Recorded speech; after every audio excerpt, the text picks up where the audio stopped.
your fan kick. I'll show you what it looks like.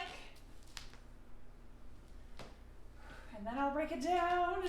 So there's more than one way to do a fan kick. This is just one example of the ways. Make sure you join the Pole Fit Method classes, or I have private lessons if you want more variations. But here's a good baseline, somewhere to start. So your hips are going to be in front of the pole, and then wrap your inside arm around the pole. So your inside of the bicep is on the pole. Sometimes we call it an inside armpit grip. It's not really in the armpit, but it's pretty close.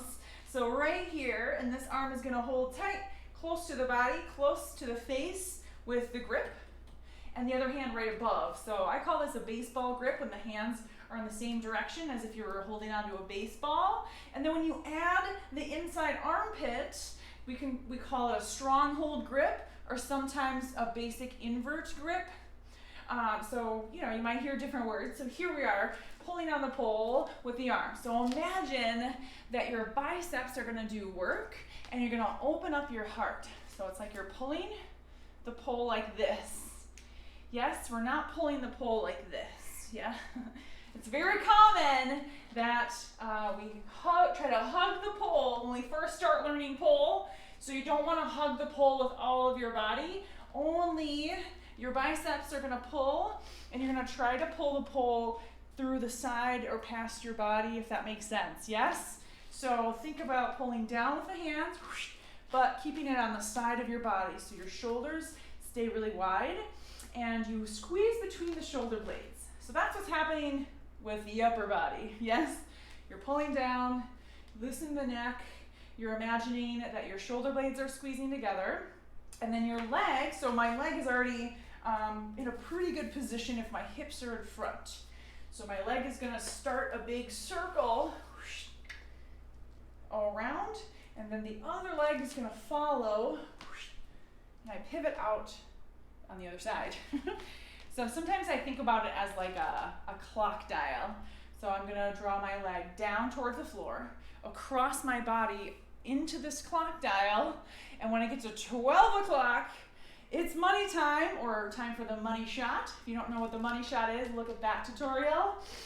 But it's legs out, like this. Whoop, that looks a money shot. So that means both legs are gonna pull out. And then over, keeping the momentum going, and pivoting out. So I'll show you again. So imagine, so your hands might be in your face, that's all right. You can look over the side, or you could turn your body.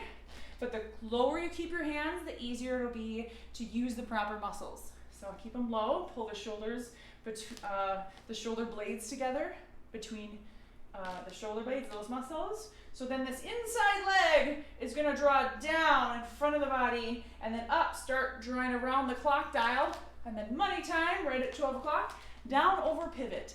So this is a big sweeping leg circle. It doesn't have to be that big to look good or to be correct.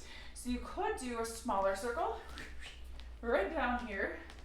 Make sure you exhale when your leg comes up. So you're using your abs to squeeze your lower pelvic floor to activate the tilt of the pelvis while you lift your leg. So I could also use my knee. So breathe and kick over with the knees. Yes? So make sure you do it on both sides of the body. I'm gonna demo it one more time on the opposite side. So now your brain's gonna go, oh, I know this. But the other side of the body just goes in a different direction. It does the same thing in the other direction, which is sometimes easier said than done. So just think, the inside arm is low, outside arm is right above. The inside leg starts way over on the opposite side of the pole as your body. Then it sweeps down around. Remember the clock dial. Pull down with your biceps and those muscles between your shoulder blades. Lift over, down, and around. Other leg follows. Pivot out to stand. Good, I hope that's really helpful. Let me know if you tried it, and comment in the group or message me. I'll talk to you later. Bye.